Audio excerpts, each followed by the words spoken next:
This guy makes $100,000 a month renting out properties he doesn't own. So I quit my job and I was about to lose my home. How can you afford so many homes so quickly? Well, I probably shouldn't promote this, but my first month, I made $1,000 and I was hooked. I'm about 20 minutes a day on Airbnb. But how do you get started? Can you give our audience a complete step-by-step blueprint? Yeah, absolutely. So first, Is co-hosting the easiest way to get started in this business? yeah, so it used to be, but we actually created a new model called How much can you make? And is this opportunity too good to be true? Let's find out.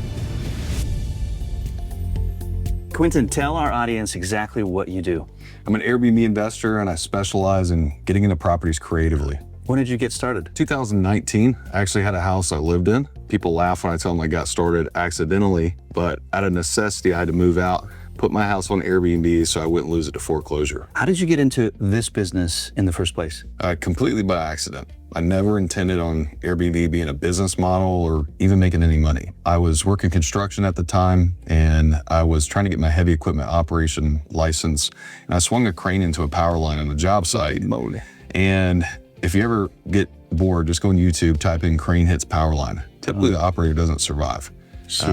Yeah, the tires literally explode, the cab catches on fire. I literally felt all the electricity through my body. But after that experience, I decided to stop sleeping on my dreams. I was listening to podcasts for like 4 hours a day because I was constantly driving. And I thought at the time, getting my real estate license was the best option. I could make money and get out of this dangerous job. And I could also learn how to buy real estate by helping other people do it. And about 3 months into that, the house that I bought right before I quit my job, I was getting notices for foreclosure. And I had to kind of make some changes and do something creative because I didn't want to lose a house. At some point, I wanted to turn it into a rental. I just didn't know how. I didn't have the money, the credit, the knowledge. And I met with a friend over coffee just by coincidence. And he said he had a house down the street that he Airbnb'd. I was like, well, at the time, I wasn't even thinking about making money. I was like, let me just pay my bills. Let's try this out and see what happens.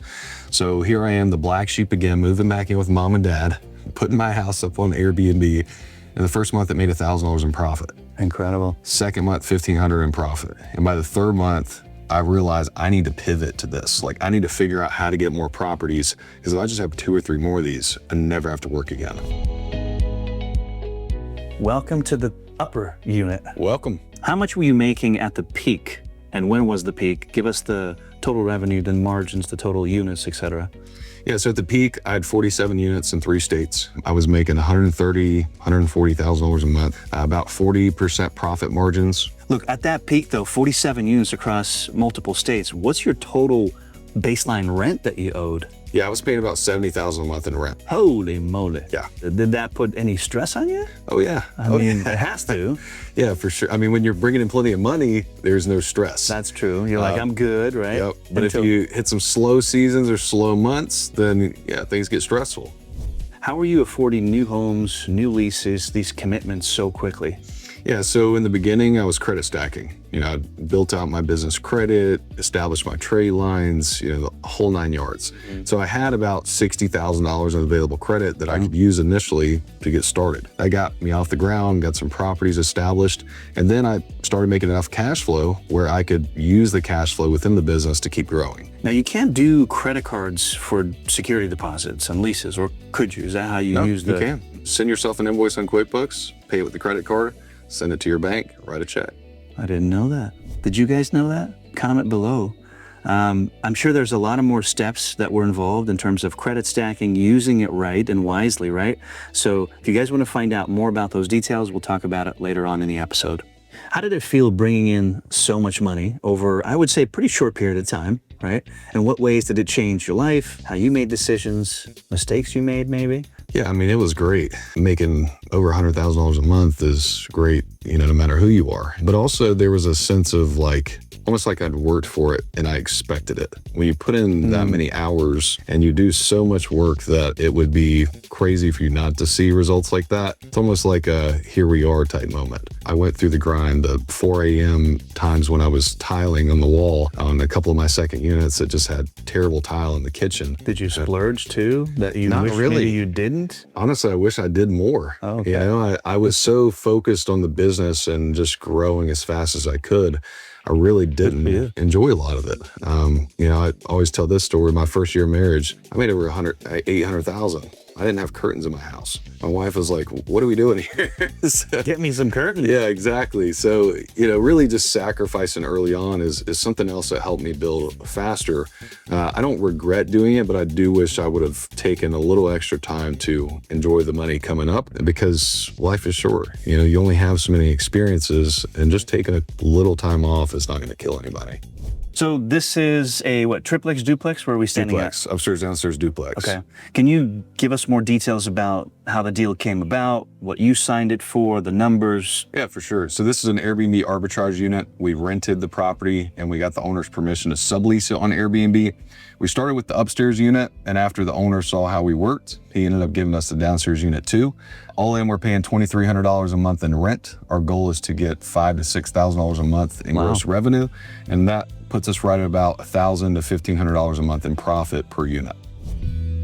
How is this Airbnb different from others, and how does co-hosting work? Yeah, so this is a co-hosting property. So co-hosting is different from purchasing or arbitrage in the fact that you don't have to spend any money. You can get started for no money out of pocket. You just take somebody that's already a host, they already have a property, and you host the property for them. So you add yourself as a co-host to their listing through Airbnb's platform. You message all the guests, you handle the pricing, the marketing, you manage cleaning and maintenance, and you take care of the property for them. You get paid a percentage for it. What's their situation, the host, original host, that they would want to do that in the first place? Yeah, in some cases, maybe they're not making the amount of money that they want, so they need a professional host to come in and do it for them so they can make more money. In other cases, they just don't want to deal with the headache. So they want somebody to take care of the messages, the pricing, all the stuff that is a headache to them, so that they can spend more time either growing their portfolio or spending time with family and enjoying the income that comes off of it. Is co-hosting the easiest way to get started in this business, or what do you say? Yeah, so it used to be, but we actually created a new model called fractional hosting. So how's that I was work? co-hosting properties like this. A lot of other people started reaching out of state and other cities. And ultimately we decided we didn't want to manage and build a lot of teams out of state. So we created what's called fractional hosting. It's where we manage all the platform stuff. So pricing, guest communications, and marketing, but we don't manage cleaning and maintenance. So we never even have to step foot in the property. We don't have to have a team. If somebody gets locked out of the house, we call the owner. The benefit to them is they get all the benefits of a co-host on the platform-wise, like bringing in the income, messaging guests. They just take care of the cleaning and maintenance, which in most cases they're happy to do. Interesting. And when did that idea come about? How long ago? So I first started fractional hosting in January of last year. Within 4 months, we got to $10,000 a month in profit. In terms of revenue, how is it different from the traditional model? Yeah, so you're just taking a percentage of revenue in both cases, co-hosting or fractional hosting. With co-hosting, you can take anywhere from 20 to even upwards of 30%. Okay. Because you're managing everything, cleaning, maintenance, and so forth. With fractional hosting, you're collecting typically 12 to 15%. And it's great, in my opinion, even better than co-hosting because it's more scalable. You can basically manage about 5 units for the same workload as one co-hosting property where you're managing everything. And how much are you making personally in your company as far as the fractional co-hosting? So fractional hosting right now, we're doing about $30,000 a month. We haven't really scaled it significantly. Our focus is more shifted into the commercial aspect, but we still have a lot of people that ask us to do it, and we're teaching people how to do it themselves. All right, Blitz time with Quentin. You ready to go? Let's do it. All right, do you stay at a hotel or Airbnb when you travel? If I'm alone, hotel. If I'm with a family, Airbnb. Most likely, okay. What's the most you've made in a single day on Airbnb? Most in a single day. I've gotten a $40,000 wire for a movie production company. No way. Yep. And how long are they booking for? 3 months, 2 houses. What's the most ridiculous guest request you've ever received? We've had a guest request at 11:30 at night to refill the propane, threaten to give us bad reviews, and request a refund after she used 4 tanks already during her stay. What's your secret to staying motivated during tough times? It's all about discipline and consistency.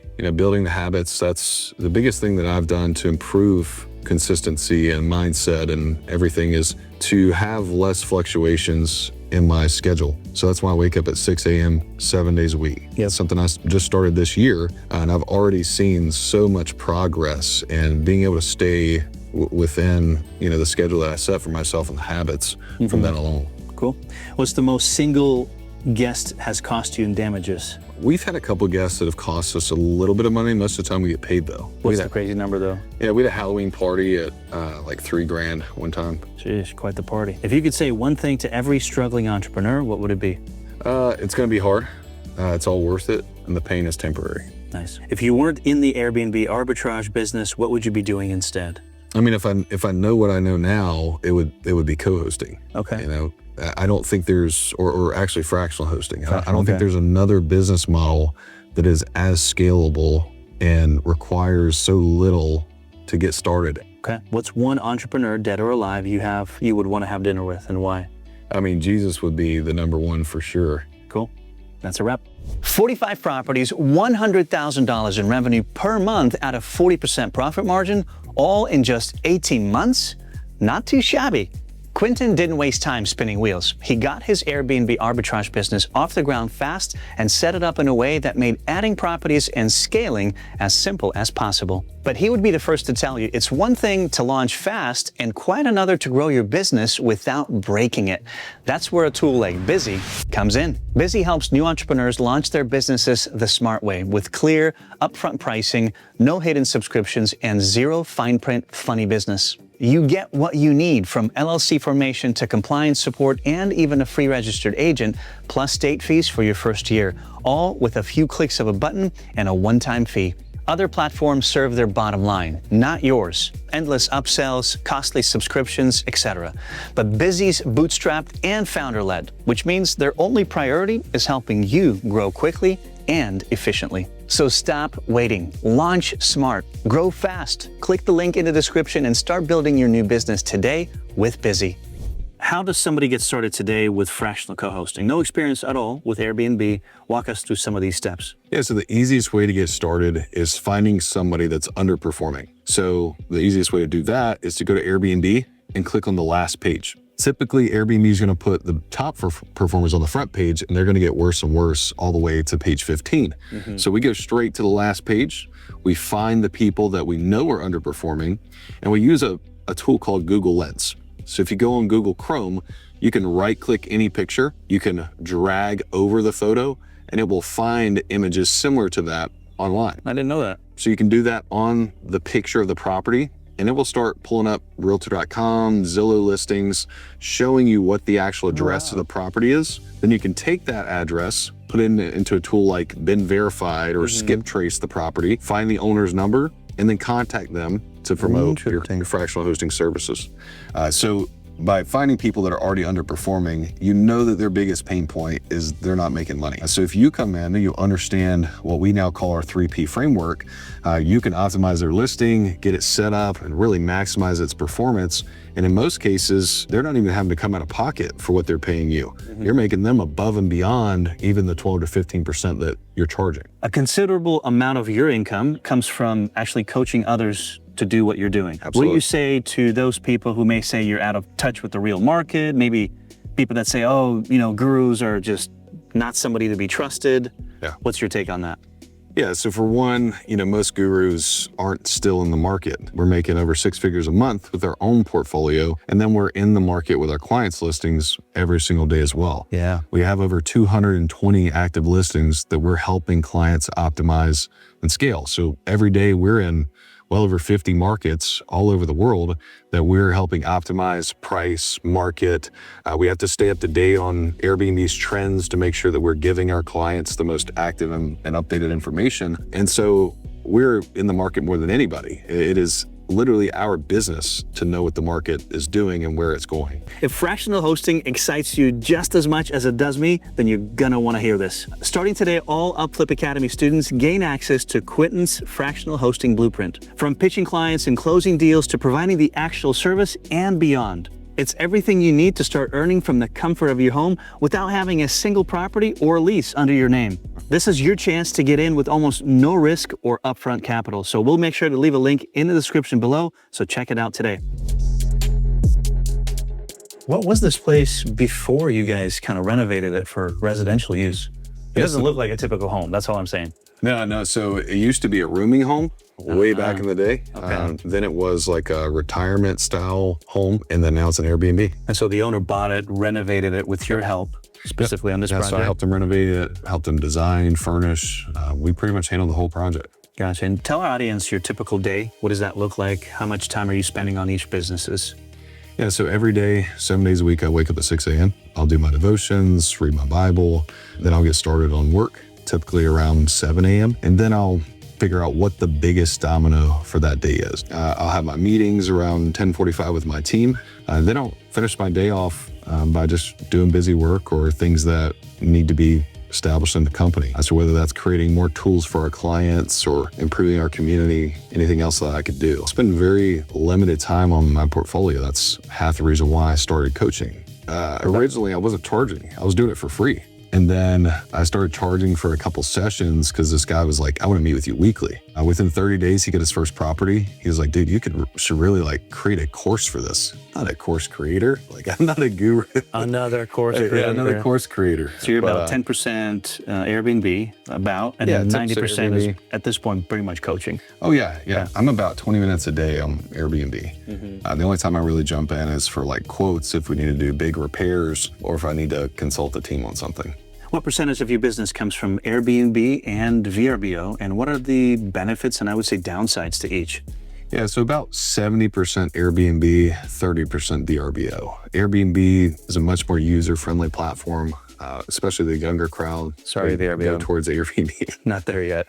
Not there yet, unfortunately. But Vrbo is kind of like a necessary evil. I hate to even say that because we make a lot of money from them. Yeah. But they're a little bit behind when it comes to the times. But we still make a lot of money from them. I recommend everybody use them because Both for sure. Yeah, both for sure. Because in some markets and even just some properties in individual markets, Vrbo is a primary. Like for this property specifically, it's a larger home. It's a 7-bedroom.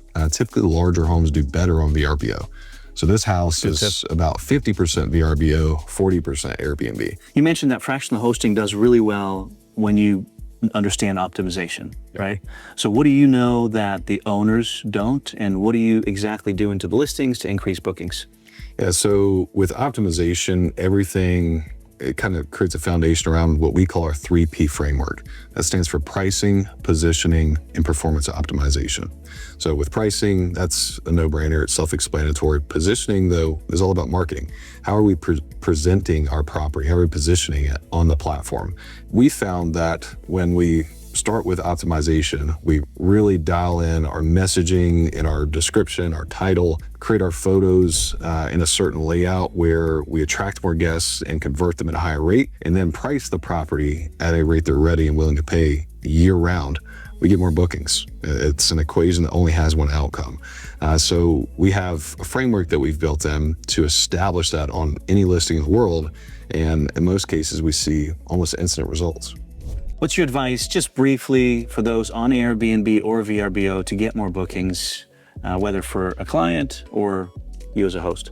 Yeah, so the biggest no-brainer is better photos. Professional quality, high-end photos, organized in the right layout. So with the layout, we're kind of telling the story and selling the vision of somebody staying in the property. So there's a certain layout that we set up that optimizes for conversions.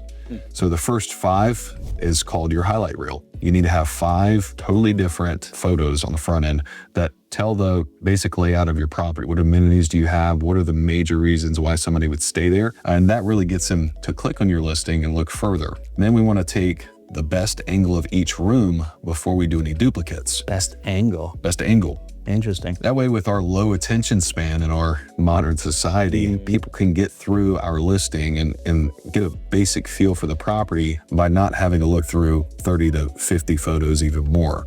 And then that way they can make a booking decision as fast as possible. If you show them the bulk of what would really make somebody book your place as fast as possible, you have a higher chance of getting booked. All right, this place is big. Let's go check out one of the bedrooms. We hear a lot about governments cracking down on Airbnbs, right? From a local standpoint, regulations. Do you think they're still worth it? How do you work through those red tape? moments? Yeah, absolutely. So I wouldn't say there's a huge threat, at least worldwide, even nationally. The reason why is because, in my opinion, the market's stabilizing more than anything. We're finally at the point where short-term rentals have enough presence where it needs to be regulated, which is actually a good thing. It keeps anybody with a pulse that can go and sign a lease or, rent out a bedroom in their house from profiting on the platform. So the barrier to entry is a little bit higher, which keeps competition low. How are you investing your money today? Are you buying more properties? What's your goal? Give us an insight. Yeah, so my goals and investments have changed dramatically over time. When you're first starting, you're aiming for cash flow, and at some point you need to start buying for tax benefits. So now we've kind of shifted our focus a little bit. So we are still taking on fractional hosting clients very slowly. We're very selective on who we work with, but then the money that I make from everything else is actually going to commercial real estate. So we're looking into hotels. We're utilizing the same knowledge that I've built in the Airbnb space with single family rentals, and now utilizing it on the hotel space. So basically, essentially building your own portfolio and creating cash flow long-term. Cash flow, more tax benefits now that we have the cash flow, because the goal all along was to buy properties, to have the tax benefits, the appreciation, to build long-term wealth. Yeah. You don't get that with co-hosting arbitrage. Right. But you need the cash flow before you can buy assets at a large enough scale for it to not take you 20, 30 years to build a significant portfolio. So now I have the cash flow, I'm seeking the tax benefits and the appreciation. Smart. How do you go about pricing listings? Yeah, so there's a really in-depth process to that, but to keep it kind of high level, you want to find comparable properties in the area, properties that are the same quality, same size, same amenities as your property. Then you want to make sure they're top performers, and then we're sort of modeling their pricing. The problem with just taking any comp, any comparable, is that they may be average performers. And if you model your pricing off of an average performer, then you're going to perform at an average level at best. What are the common mistakes made for newbies? Is it underpricing or overpricing, you feel like? It's both. Both? Could be either one. Okay. Guessing on your pricing is Okay. what we refer to it as, because you should have a rate that you price seasonally, nightly, weekends, weekdays. It should all be different. But doesn't the platform do that for you automatically? What I've seen with smart pricing on Airbnb is what it's called. They will drop the rate in most cases to the bare minimum just to try to get you booked. And so your calendar fills up, but you're not making the absolute most that you possibly could for those nights. That's a good point. So that's really why optimization is so important, because with optimization, we're improving our marketing and we're also increasing what's called perceived value. Perceived value is just what people believe it's worth. Just like an Audi can sell more than a Honda. It may be the same car, but Audi has that brand and that higher perception of value. That's what we want to do for your listing. What are the most powerful automation systems that you use that you want to highlight that make everything run smoothly across all the properties? Yeah, so especially if you're listing on multiple platforms and you have multiple properties, you've got to have a property management software or a channel manager. That's what they call it. So we use Hospitable. It connects all your platforms to one spot, and then you can message all your guests. You can manage all your pricing, all on one platform. The pricing software, which is a second tool that we use, is called Beyond Pricing. So it's a dynamic pricing software. It automatically fluctuates your price based on demand in the marketplace. So even if there's not like a specific holiday going on or an event, it can see the demand and the fluctuation in price, and it will fluctuate your price automatically. So even with pricing and a lot of things in this business, everything's automated through the right system. You're not necessarily sitting there and looking at all the comparables in the market, jotting it down on a notepad, and then going back and updating pricing, right? Yeah. So Beyond Pricing, you can use their tool to look up comparables, and that makes it a little bit easier. But in some cases, it is the most accurate just to go straight to the platform, find the comps, figure out which ones are the top performers, and then base your pricing off of those. At your scale, I would imagine it could be tricky to keep a consistent guest experience because you have phenomenal 5-star reviews. So talk to us about how that's achieved. Yeah, so consistency is all about systems. So SOPs or standard operating procedures. Every person in our company, and even the people that we contract out, has a standard way of doing everything. What was the first one that you implemented earlier? Cleaning. Cleaning is the biggest make or break for any hospitality industry. People check in, the house is dirty. That's true. Then it comes back on us. We got to give refunds, maybe even cancellations, negative reviews. So that was the first thing that we really got into as far as creating consistency with the final product. And then after that, it bled into every other area, from the way that we communicate with guests to how we ask for reviews and everything in between. Is it a simple checklist for the cleaners? Yeah, it's just a checklist. Okay. Checks boxes throughout the entire property based on what the property looks like and what amenities are there.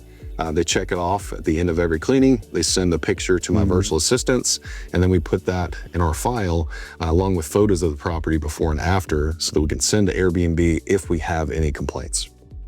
What are some of the craziest Airbnb stories you can share with us? Yeah, so we had somebody playing drunk hide and seek in our attic. So they were so loud that I could hear them on my Ring camera outside the house. But then the next morning, I got to check my cameras just to see if the house is still okay. Yeah. From the outside camera, I could see somebody walking in the house with a sheet of drywall. Oh, I'm boy. like, this cannot be good.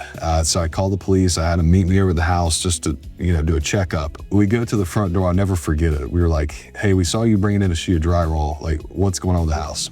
Do it. And he just kind of stepped to the side and said, you can see for yourself. I was like, what are we about to walk into? And we go in and all the insulation has fallen down from the ceiling. They had fallen through the attic. Oh no. Playing drunk hide and seek. Luckily they were willing to pay it. They were willing to pay for the repairs. So we didn't have like any crazy backlash or losses, but it is one of those funny stories that I always come back to. That's nuts. How can new hosts prevent crazy things from happening when they rent out their homes, right? I mean, there's probably a limit to that, right, as far as screening, but can you talk to that a little bit?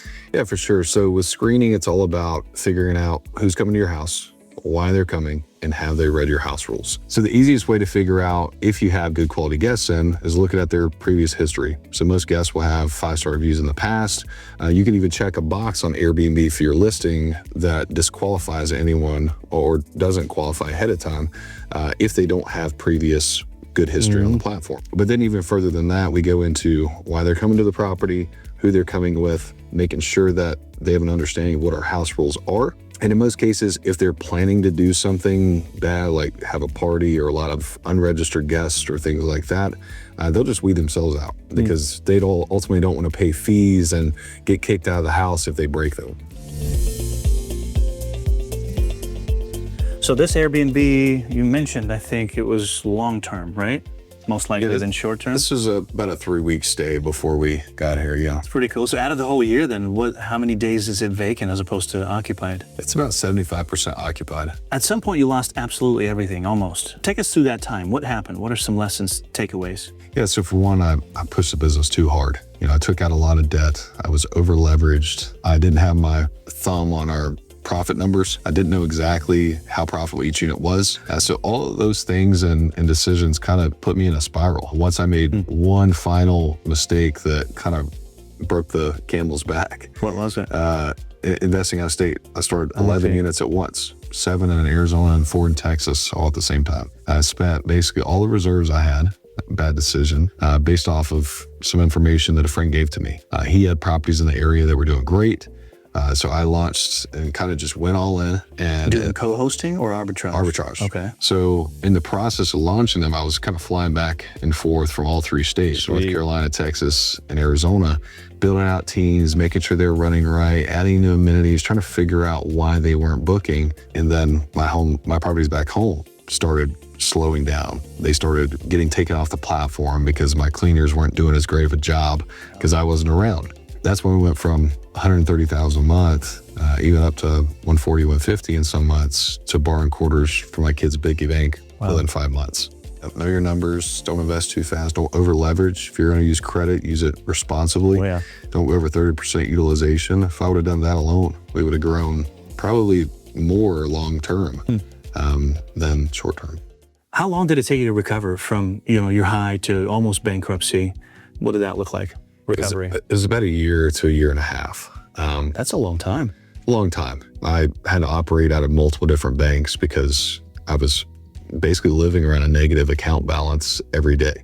Wow. So in some cases I had to, start new bank accounts so I could send money there and pay my bills and live off of until I could get enough money to pay the negative balance in the other one. Otherwise I would just be at zero every single day because the money I was making wasn't enough to pay off the debt I had. After about 3 months of kind of sulking in my own sorrows, I realized nobody was going to fix it for me. And that's when I decided that that's it. I've had enough. Every day I'm just going to wake up and whatever I can get done in that day, that's enough. So I had to get creative, I flipped a couple of houses during that time period, because even though the optimization helped a lot, like just learning optimization and getting my places profitable again so that I could then pay bills and make a little bit of profit, I still had hundreds of thousands of debt. So I had to flip a couple of houses, and again, I had no money. So I partnered with people that had cash. I learned creative finance. I merged the two, 10, 20, 30,000 on a couple deals, put that, towards the debt. I took out some side hustles. I mean, anything you can possibly think of, I was doing. I would say that the hard times are what really builds you. Without the hard times I went through, I wouldn't have the knowledge I have now. I wouldn't have the story. People wouldn't want to work with me. Like, you would be surprised how many people want to work with me just because I went through that. And I know what it's like to wake up every day knowing that nothing I do in a single day is going to be enough. How's the business doing today? How much is it bringing in, if you're willing to share? Yes, it's bringing on average 90 to 110,000 a month. So we have let go of a few properties. As you grow and you get access to more income, the smaller units and small deals get a little less appealing. So we've kind of become a little leaner so that we can grow in the commercial space now. We're talking about getting into the hotels and buying larger properties. That's really where our focus has shifted, in addition to helping our clients scale their own portfolios. Guys, as you're watching this and learning a ton with what we're talking about, do us a quick favor, hit that like and subscribe button. Not only shows us that you appreciate what we're doing for you, but helps us bring on more incredible entrepreneurs like Quentin here. We appreciate you guys doing that. All right, tell us about the significance of this address before we dive into the other questions. Yeah, so this house is actually my wife's childhood home. That's pretty cool. About 3-4 years ago, my wife and I were driving through the area, and we drove by it, looked around, and she was like, if this ever comes for sale, I want to buy it. And I was scrolling on Zillow about 2.5 years, and the house was for sale. And I was like, okay, I got to buy this house. And we staged it, got it set up for her, blindfolded her, drove her to the house. That's cool. And then when she pulled it off, she was in her old living room, and it was just an amazing experience to be able to do. That's a cool thing to do for your wife. So you basically turned it into an Airbnb as well. Airbnb. Mainly long term. What does it bring in for you as an Airbnb? And then what makes this location pretty good as well? Yeah, it's $4,000 to $4,500 a month. So it's not an amazing Airbnb, honestly. I mean, we cash flow about $1,000 a month, but it's definitely not an ideal investment property as far as the area. We're because a little of the bit reason off. You bought it? Yeah, well, yeah, I bought it only because I didn't care if it would make money or not. Okay. If it lost money, I would have been happy to buy it for her. But it still does profit a little bit, so that kind of eases the pain. For sure. So you've coached hundreds of students in this business. What sets up those who succeed apart from those that don't? What have you noticed? Yeah, the ones that succeed and have the biggest success early on are the ones that actually take action. For me, I watched a YouTube video. 7 days later, I had my first lease right after learning the model. So the ones that I see that take the biggest leaps and actually hit their goals are the ones that don't need all the details. They have a model and a step of action that they can take, and then they immediately take action and they're successful. Besides the taking action, Quentin, is there anything else, maybe like a personality thing? And now I'm not saying you have to have a certain personality to succeed in a certain business, but maybe what stood out to you? Maybe were they in a difficult situation in life? Yeah, I mean, people always take a little bit more action when their back's against the wall. Right. So some of our biggest success stories are people that were almost close to foreclosure or just lost their job or had no other option. And with that motivation, they had to take action. And so they saw a lot of results very quick. How big is your team as of today? So it's evolved dramatically over the years. Right now, we only have 3 virtual assistants that work out of the Philippines that are full-time. So I've given them the power to, within a certain budget, to make decisions for me. And that's how I've taken a lot of workload off myself. So at this point, I'm at about 20 minutes a day in workload. What? My 3 VAs handle the rest with our contractors. That's crazy. And how has your leadership style evolved over the last few years? Yeah, so at first, I would say I was really controlling and super OCD, wanted everything to be perfect. And I realized that I'm very maxed out with that mindset. I went from 25 properties working 5 a.m. to 7 p.m., 7 days a week, to working about 3 hours a day when I finally started outsourcing and paying people to do the things that ultimately I could have afforded to do. I was just limited mentally and within my leadership, honestly, on what I needed to do in my business. So once I made that shift and figured out that, alone I can go fast, but with a team I can go farther, that was really the shift that helped me get more leverage and get more of my time back. So you do something really unique, and that is you capture the guest's email when and if they want to connect to Wi-Fi. Yep. How important is an email list to your business? You son of a gun, you figured out something new.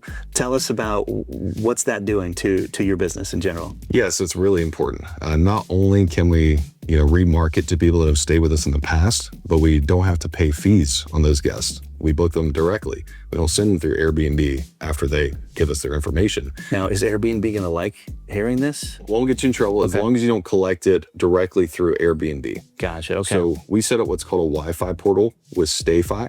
StayFi is just like if you get up Panera Bread or Starbucks. Yeah. Log into their Wi-Fi. Airport. You got to type in your email address and your name. So they do the same thing when they come to our properties. And then after we get their email address, we put them on a 12-month drip campaign so that we're constantly in front of them and retargeting them to come back and stay on our direct booking site. And then out of how big is your email list now? Right now, I'd say we're about 6,000 people. Whoa. And what percentage of those people do end up coming back and staying at your locations? I'd say about 3%, 3 to 5%. So not a huge amount, but we're constantly trying to improve that and get in front of more people, and every little bit helps. Airbnb is always going to be our primary driver, but over time, as you build that email list, it becomes more important to get people to come back in. Airbnb's fees may get higher at some point.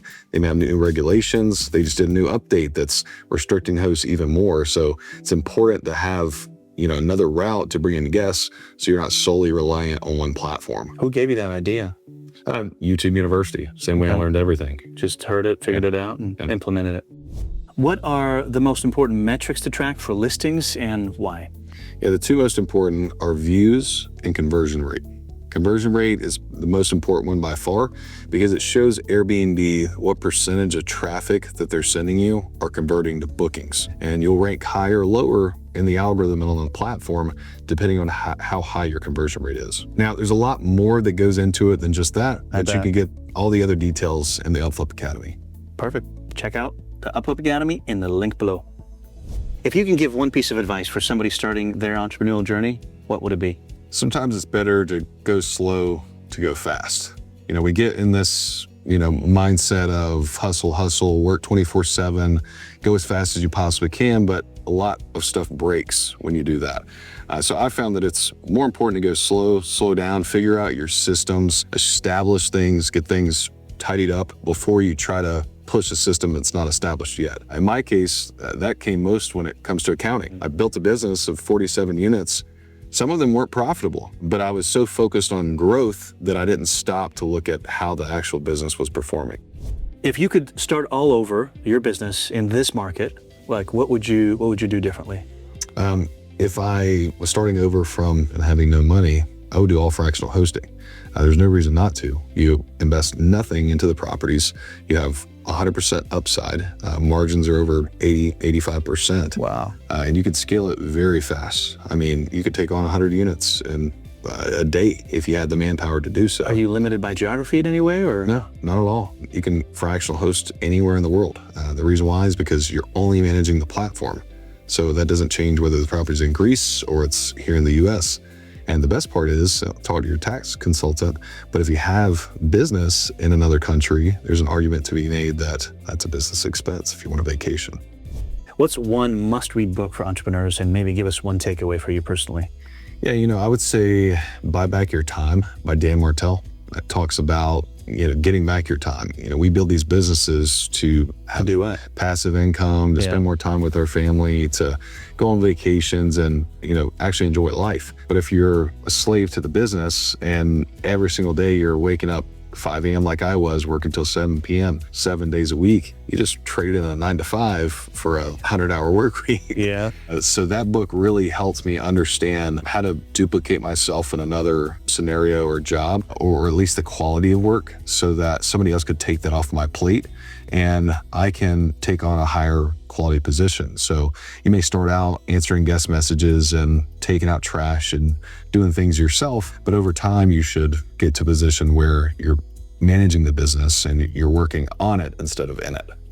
If you want a list of more profitable business ideas that fit your budget, we've compiled the list of 137 business ideas that have everything from startup costs to earning potential. Click the link in the description below to gain your free access. And if you watched this far, make sure to check out episode 180 with Cody, who went from nothing to building a $23 million real estate empire at the age of 23. Like and subscribe. We will see you next time.